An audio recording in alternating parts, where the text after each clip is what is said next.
আপনার শখের মোবাইলটি কি হারিয়ে গেছে বা চুরি হয়ে গেছে? কিংবা ভবিষ্যতে যদি আপনার সঙ্গে এরকম কোনো ঘটনা ঘটে, তখন আপনি কি করবেন? কেননা আপনার চুরি যাওয়া বা হারিয়ে যাওয়া মোবাইলটি চোর চাইলেও না পারবে ব্যবহার করতে, না পারবে বিক্রি করতে। অর্থাৎ আপনি আপনার হারিয়ে যাওয়া বা চুরি যাওয়া মোবাইলটি অনায়াসে ফেরত পেতে পারেন। কিভাবে করবেন এই কাজটি স্টেপ বাই স্টেপ আপনাদের জানাতে চলেছি। ভিডিওটা শুরু থেকে শেষ পর্যন্ত মনোযোগ সহকারে দেখবেন।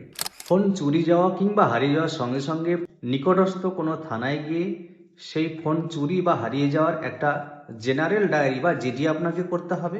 সেই হারিয়ে যাওয়া বা চুরি যাওয়া ফোনে যে সিম ব্যবহার হতো, সেই কোম্পানির রিটেলার বা ডিস্ট্রিবিউটরের কাছে গিয়ে সেই সিমটিকে নতুন করে আপনাকে আবার বের করে নিতে হবে।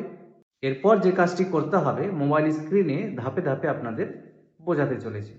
থানা থেকে পাওয়া জিডি কপি এবং যে সিমটি সেই হারিয়ে যাওয়া বা চুরি যাওয়া মোবাইলে ব্যবহার হতো সেই নম্বরটিকে নতুন করে বের করে নেবার পর যে কাজটি আপনাদের করতে হবে, আপনার মোবাইলে এসে যে কোনো একটি ব্রাউজার ওপেন করবেন। আমি এখানে ক্রোম ব্রাউজার ওপেন করে নিয়েছি। এরপর সার্চ বারে এসে লিখবেন CEIR। এই CEIR লিখে সার্চ করবেন। CEIR লিখে সার্চ করার পর প্রথম যে ওয়েবসাইটটির লিঙ্ক আসবে সেখানে ক্লিক করবেন। আপনারা চাইলে এই CEIR এর অনলাইন পোর্টাল কিংবা সঞ্চার সাথী যে মোবাইল অ্যাপ রয়েছে, প্লে স্টোরে গিয়ে আপনারা সঞ্চার সাথী লিখে সার্চ করলেই সেই মোবাইল অ্যাপ্লিকেশন পেয়ে যাবেন। তার মাধ্যমেও কিন্তু এই কাজটি করতে পারবেন। তো আমি এখানে ওয়েব ভার্সানে দেখাচ্ছি, আপনারা চাইলে অ্যাপ থেকেও করে নিতে পারেন। তো এই ওয়েবসাইটটি খুলে যাওয়ার পর এখানে দেখতে পাচ্ছেন ব্লক স্টোলেন বা লস্ট মোবাইল, অর্থাৎ চুরি যাওয়া বা হারিয়ে যাওয়া মোবাইলকে ব্লক করার জন্য অপশন রয়েছে। এই অপশনে ক্লিক করবেন। এই অপশনে ক্লিক করার পর দেখতে পাচ্ছেন একটা নতুন ফর্ম বা ইন্টারফেস খুলে যাবে, যেখানে প্রথমে আপনাকে দিতে হবে মোবাইল নম্বর। এখানে বলে রাখি কোন মোবাইল নম্বর আপনি দেবেন। যে মোবাইল নম্বরটি সেই হারিয়ে যাওয়া ফোনে ব্যবহার হতো বা সেই চুরি যাওয়া ফোনে, যেটা আপনাকে নতুন করে রিটেলার বা ডিস্ট্রিবিউটরের কাছ থেকে বের করে নিতে হয়েছে, সেই মোবাইল নম্বরটি এখানে এন্ট্রি করবেন। দ্বিতীয় নম্বরে বলা আছে মোবাইল নাম্বার 2, অর্থাৎ আপনার যদি দুই সিমের মোবাইল হয় সে হারিয়ে যাওয়া বা চুরি যাওয়া মোবাইলটি, তাহলে সেই দ্বিতীয় নম্বরটি এখানে ইনপুট করবেন। তারপর নিচের দিকে চলে আসবেন IMEI 1। এইবার IMEI নম্বরটি আপনি কোথায় কোথায় পাবেন সেটা আপনাকে বলে দিই। আপনার ফোনের যে বক্স, আপনি যদি নতুন ফোন কিনে থাকেন তাহলে আপনার ফোনের যে প্যাকেট সেখানে থাকবে। আবার আপনার ফোনের যে মেমো বা ক্যাশ মেমো বা যে বিল, সেখানে IMEI নাম্বার থাকবে। অথবা আপনি চাইলে আপনার ফোন থেকে *#06# ডায়াল করেও কিন্তু IMEI নাম্বার পেয়ে যেতে পারেন। এবার যাদের ক্ষেত্রে ফোন হারিয়ে গেছে তারা তো আর ডায়াল করে পাবেন না, তাই ফোনের প্যাকেট এবং ফোনের যে বিল বা ভাউচার সেখান থেকেই সেই IMEI নাম্বারটা কালেক্ট করতে হবে। এবার IMEI 2 বলা রয়েছে, অর্থাৎ যদি আপনার ডুয়াল সিমের মোবাইল হয় যেটা হারিয়ে গিয়েছে, সেক্ষেত্রে দুটো IMEI নাম্বার আপনি পাবেন। আর যদি সিঙ্গেল সিমের হয় তাহলে একটাই পাবেন। তো এখানে ম্যান্ডেটরি নয় যে দুটোই দিতে হবে, আপনি এক চাইলে একটাও দিতে পারেন। তারপর ডিভাইস ব্র্যান্ড বলা আছে, আপনার সেই মোবাইলটি কোন ব্র্যান্ডের সেই ব্র্যান্ড এখান থেকে আপনি সিলেক্ট করে নিতে পারবেন। সব ব্র্যান্ডের নাম এখানে আছে।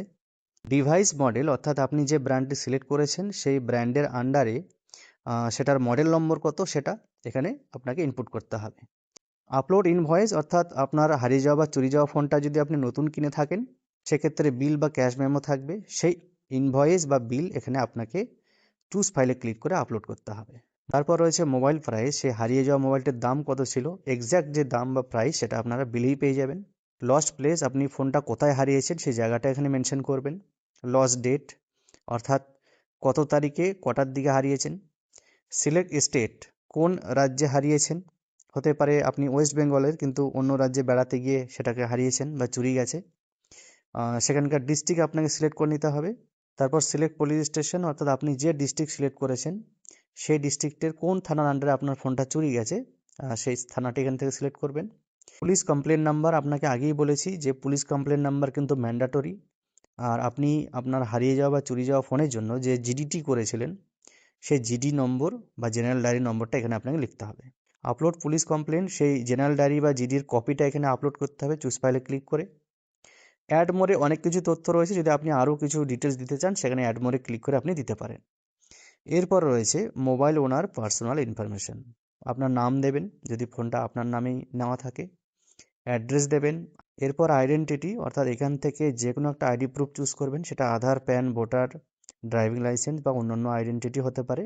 এরপর যেটা আপনি আইডেন্টিটি প্রুফ হিসেবে দিচ্ছেন সেটা একটা কপি এখানে আপলোড করতে হবে এবং সেই ডকুমেন্টটির নম্বর যদি আধার দিয়ে থাকেন তাহলে আধারের নম্বর, প্যান দিয়ে থাকলে প্যান, ভোটার দিয়ে থাকলে ভোটার, সেই নম্বরটি এই আইডেন্টিটি নম্বরের জায়গায় ইনপুট করতে হবে।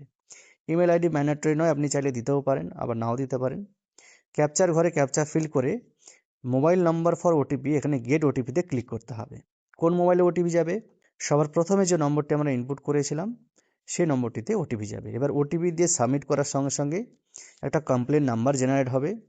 সেই কমপ্লেন নাম্বার জেনারেট হওয়ার উইদিন 24 আওয়ার্স অর্থাৎ 24 ঘন্টার মধ্যে সেই নির্দিষ্ট আইএমইআই আর কাজ করবে না বা ব্লক হয়ে যাবে। এবার কোনো চোর যে চুরি করেছে বা সেই মোবাইলটি পেয়েছে সে যদি অন্য কোনো সিম সেই মোবাইলে ইনসার্ট করে তাহলে সেই সিম যে কোম্পানির সেই টেলিকম সংস্থার কাছে একটা নোটিফিকেশন বা মেসেজ যাবে।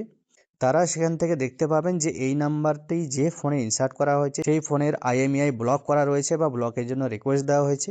সেই টেলিগ্রাম সংস্থা আপনি কমপ্লেনে যা লিখেছেন যে থানার আন্ডারে সেই থানাকে কিন্তু ইনফর্ম করবে এবং সেই থানা থেকে তখন সেই মোবাইলটা বা আইএমইআই নম্বরটা ধরে ট্রেস করার অপশন পাওয়া যাবে, যার ফলে আপনার হারিয়ে যাওয়া বা চুরি যাওয়া মোবাইলটি খোঁজা কিন্তু পসিবল হবে। এই গুরুত্বপূর্ণ তথ্যটি প্রত্যেকটি স্মার্টফোন ব্যবহারকারী জেনে রাখা উচিত। তাই ভিডিওটি সেভ করে রাখুন এবং বন্ধুদের সঙ্গে শেয়ার করুন। আর এরকম দরকারি সব খবরের জন্য আমাকে ফলো করতে ভুলবেন না। ভালো থাকবেন, সাবধানে থাকবেন।